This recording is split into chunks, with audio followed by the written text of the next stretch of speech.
Voici le nouveau BYD Sea Lion 7. Il est de la taille du Tesla Model Y et en prix, c'est aussi très proche. Et ici, nous allons voir à quel point il peut approcher le Tesla Model Y. Est-ce encore meilleur? Découvrons-le ensemble. Je suis Thomas. Voici Autogefuel en 4K, plein écran. Jetons un coup d'œil à l'avant. Un design vraiment épuré. En fait, il est assez moderne, plutôt cool, très attirant et incontestablement européen, je dois dire. La lumière de jour s'étend également jusqu'à cet endroit là-bas avec une belle teinte blanche, différentes couleurs et aussi pour la peinture de carrosserie dispo.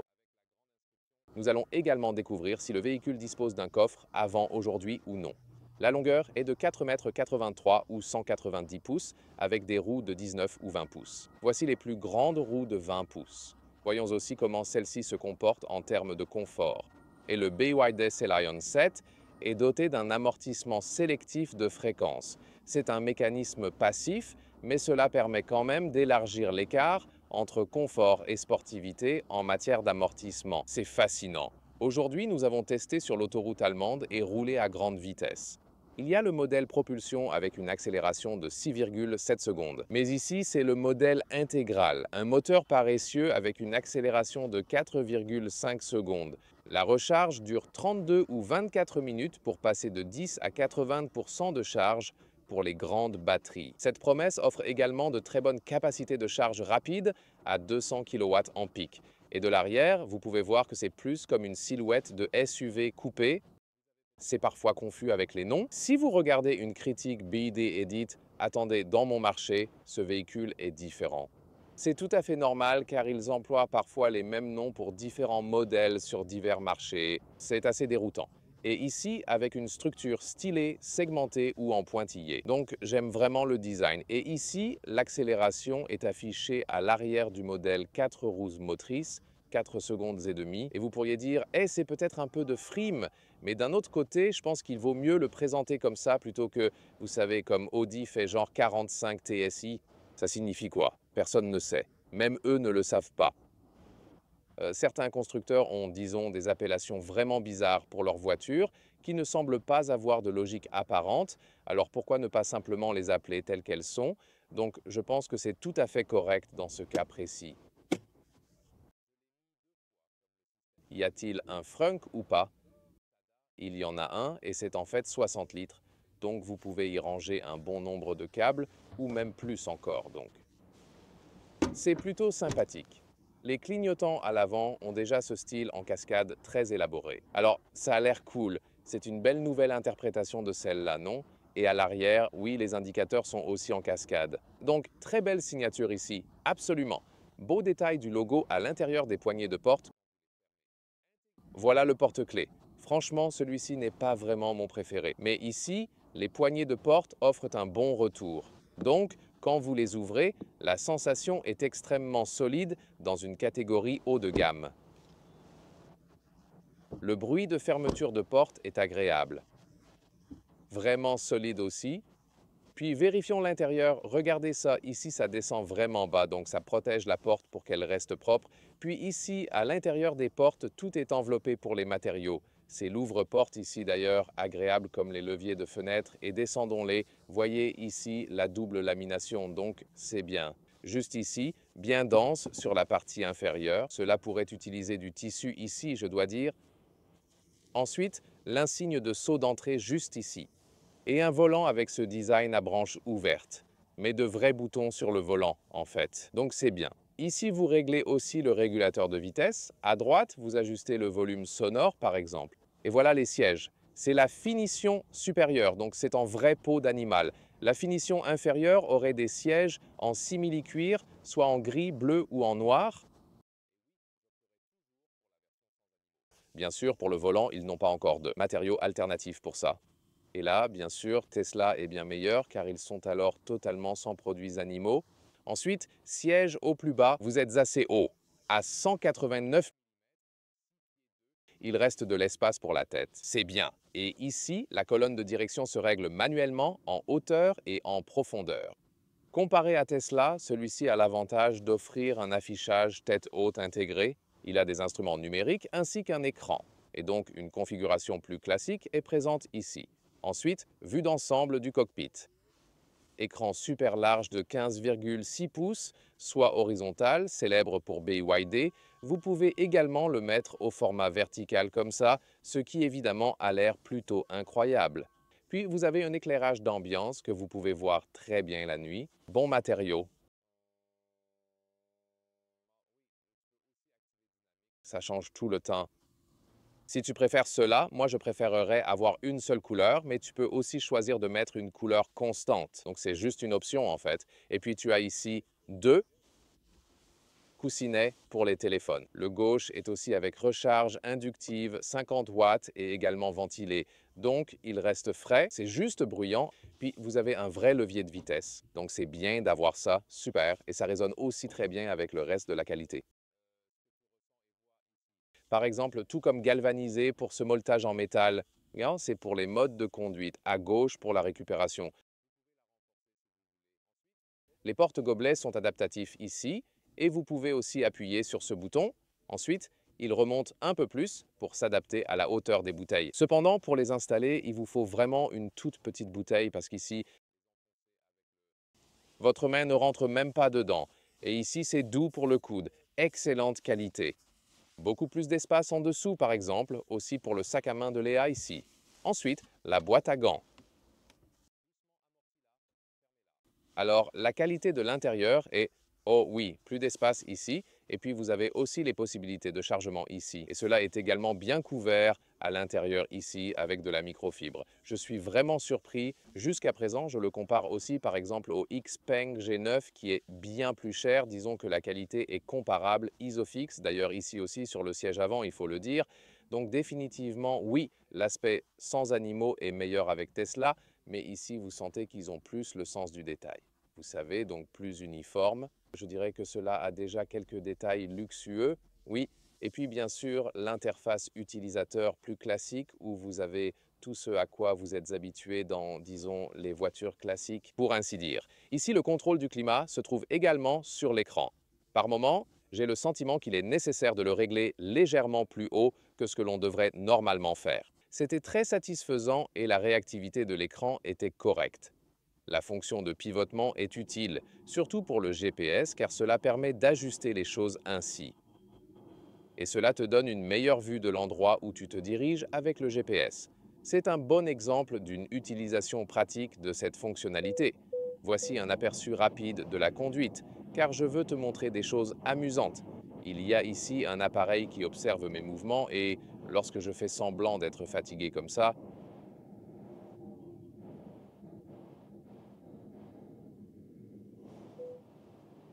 alors fatigue détectée, veuillez vous reposer.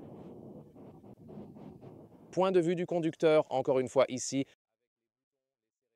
et aussi une belle qualité de construction, puis les instruments numériques font le travail. La vitesse pourrait être un peu plus grande. Là, vous pouvez également vérifier la consommation moyenne et aussi, c'est bien qu'ici, en appuyant longuement sur le bouton muet, vous puissiez également désactiver cette alerte sonore de limite de vitesse. Et ensuite, vous avez aussi cet affichage tête haute qui fait le travail et l'écran central. C'est que le contrôle ici nous permet de naviguer à travers certains des menus assez rapidement et je pense que l'écran de Tesla est un peu plus rapide, mais la plupart des autres concurrents aussi, comme les fabricants d'Europe par exemple, sont plus lents que cet écran ici. Oui, j'aimerais avoir une autre possibilité ici pour changer la température, mais oui, vous pouvez par exemple balayer comme ça et vous avez aussi ce compteur d'énergie ici par exemple, donc leur consommation d'énergie que vous connaissez aussi essentiellement de Tesla. Et c'est aussi important, ils disposent même de Apple CarPlay et d'Android Auto, ce que Tesla n'offre pas. Et nous y voilà, c'est l'intégration d'Apple CarPlay sous vos yeux. Honnêtement, une icône est déjà plus grande que mon smartphone, il faut le voir pour le croire. C'est probablement la plus grande intégration de CarPlay que j'ai jamais vue. Que se passe-t-il quand on est en mode CarPlay? Le changement d'écran n'est apparemment pas pris en charge, ce qui est intéressant, mais quand je vais ici, tout fonctionne parfaitement. Alors, que se passe-t-il si je repasse maintenant en mode CarPlay? Ah, et la qualité des caméras est vraiment exceptionnel ici. C'est vraiment bien la seule chose qui se passe parfois quand tu es ici dans la perspective de la caméra et ensuite ça change. Ah, maintenant ça le fait ici. Et Léa présente le contrôle miroir avec un peu de lumière et une couverture douce pour ainsi dire. Les poignées peuvent bien se tenir quand je conduis comme un fou. Même à l'arrière, donc à l'arrière, ils sont aussi là. C'est un peu sombre là-bas, mais nous avons 4 poignées à l'intérieur du toit. Siège d'arrière, voyons voir. La qualité de la porte est belle et solide. Voici la poignée. Et ici aussi, on vérifie attentivement l'intérieur des portes, mais tout semble plutôt bien. Même un petit badge d'entrée ici pour les sièges arrière. Et ensuite, nous avons un plancher plat. Donc en utilisant cette plateforme VE, évidemment Isofix sur chaque siège extérieur. Ensuite, ici, en rabattant celui-là. Donc nous avons des porte-gobelets. Ils sont également adaptatifs. C'est un joli mécanisme ici. Ensuite, nous avons un peu d'espace ici en dessous. Oui, je dois dire encore une fois que la qualité de fabrication est vraiment très bonne. Ici, par exemple, dans la partie centrale, vous avez le chauffage des sièges pour l'extérieur. Et ici, en cliquant, vous avez les 2 chargeurs USB-C et le son de clic. Waouh, c'est vraiment pas mal. Et vous devez toujours vous rappeler du prix, dont nous parlerons plus tard. Et puis là, regardez ça. Il y a beaucoup d'espace pour les jambes. Donc, ils utilisent vraiment bien cette longueur ici. Et pour l'espace, mettons l'appui-tête juste ici.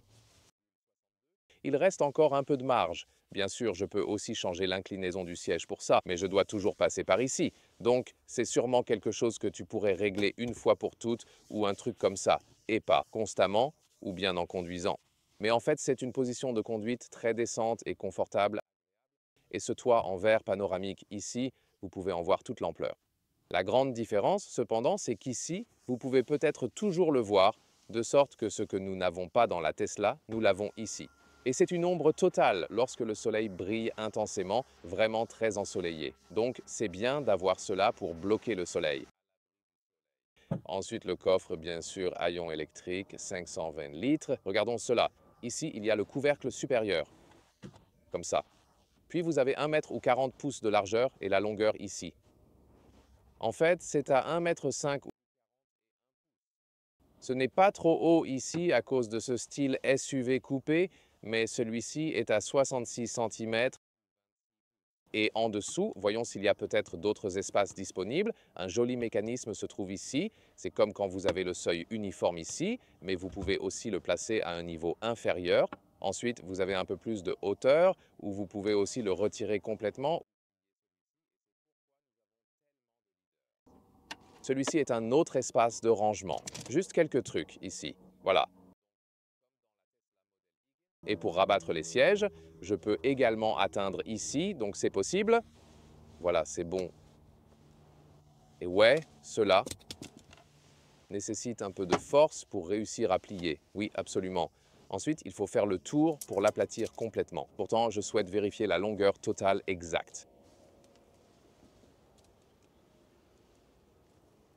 C'est comme 119 mètres ou 75 pouces, et voyons jusqu'où nous pouvons les pousser vers le bas. Ouais. Comme ça, oh, et ils sont aussi ensuite sécurisés en fait.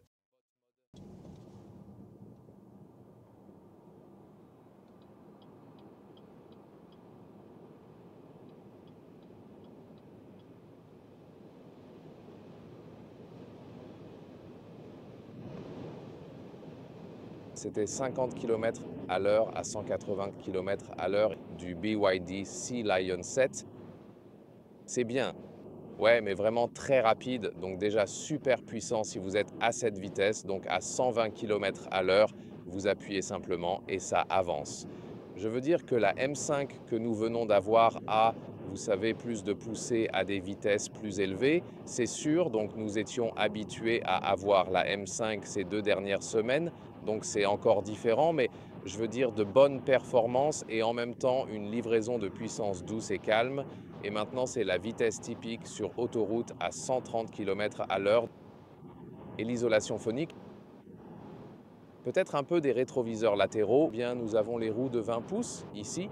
et celle-ci est également équipée des amortisseurs sélectifs de fréquence, donc standard pour la C-Line 7. Je pencherai plutôt pour les roues plus petites dans ce cas, car lorsque vous traversez des nids de poules, je ressens parfois que l'on ressent un peu trop. Mais en conduite normale, je pense vraiment que c'est en fait assez bon. Également ici sur l'autoroute, donc quand je vais un peu à droite et à gauche, le véhicule ne tremble pas beaucoup, la direction pourrait être un peu plus naturelle. Voyons voir comment ça diffère aussi du mode sport au mode normal. Ouais, ici c'est un peu plus léger, mais il faut vraiment faire attention, prenons-le comme ça donc.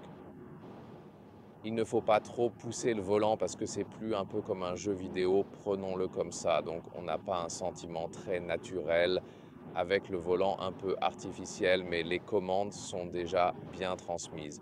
Donc ça c'est fait, ouais, disons que le bon côté des choses, c'est que nous pouvons aussi quitter l'autoroute ici et puis revenir une fois de plus pour une autre accélération parce que c'est définitivement très excitant. Sortons ici, j'ai fait ça intentionnellement parce que vous voyez comme la voiture tremble un peu. On voit aussi ça avec Tesla, où l'on voit les véhicules de l'extérieur.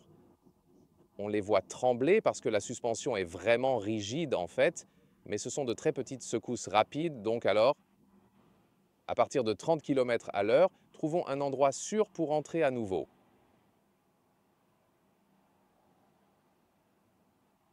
Go! Pop, c'est 100, donc c'était de 30 à 100. Et là, en fait, depuis l'arrêt ou depuis des vitesses plus basses, tu le ressens encore plus. Donc définitivement, ici, la performance est plus dans les zones de basse vitesse que dans les zones de haute vitesse. Donc très intéressant d'avoir ça. Je sens que le volant pourrait être un peu mieux centré. Il semble être un peu plus, un peu décalé ici. Oui, mais c'est une question de calibration logicielle, donc on peut le prendre de cette manière quant à la dynamique de conduite vers l'avant qui est excellente et la façon dont tu ressens le véhicule. Disons que je ne suis pas en phase avec ça. Une Tesla Model Higgins, par exemple, semble plus sportive. Là encore, la suspension apparaît plus ferme. Donc ici, je dirais que le C-Line 7 vous offre clairement plus de confort. Ces amortisseurs à fréquence sélective sont également passifs, donc ils ne changent pas en fonction des modes de conduite, mais ils sont passivement adaptatifs et élargissent aussi l'écart entre. Le confort et le côté sportif, c'est donc en fait une bonne chose d'avoir ça. Et oui, peut-être que Tesla mettra à jour la suspension à un moment donné, peut-être avec la mise à jour. On verra pour ça. Mais comme je l'ai dit, c'est toujours une question de choix de roues. C'est aussi toujours très très important et je choisirai définitivement les roues de 19 pouces pour offrir un peu plus de confort.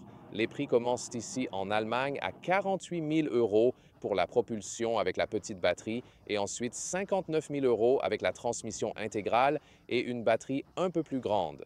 En comparant les prix allemands de Tesla, c'est quelques milliers d'euros plus cher, comme 3 à 4 000 € de plus. Donc en termes de prix, c'est pratiquement dans la même région.